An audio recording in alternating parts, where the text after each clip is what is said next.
কিরে তোর পরীক্ষা কেমন হইলো?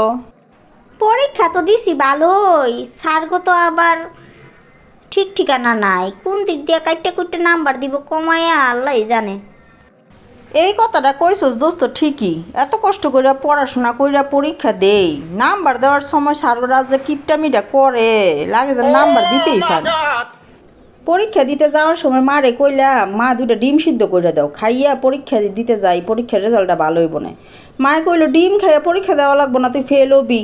তারপর লুকায় লুকায় গোপনে গোপনে চুরি কইরা দুইটা ফ্রিজের থেকে ডিম নিয়ে ডিম সিদ্ধ কইরা খাইয়া তারপর পরীক্ষা দিতাম গেছি।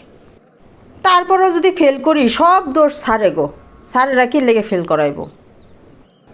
আর আমি তো দুইটা কলা খাইয়া পরীক্ষা দিতে গেছি, জানি না পরীক্ষায় কি পাই, দিয়া তো আইছি ভালোই আল্লাহ জানে। ইস, আমি যদি ম্যাডাম হইতাম তাহলে সব ছাত্রছাত্রী করে এমনি পাশ করে দিতাম, কইতাম যা তোকে পরীক্ষা ছাড়াই পাস।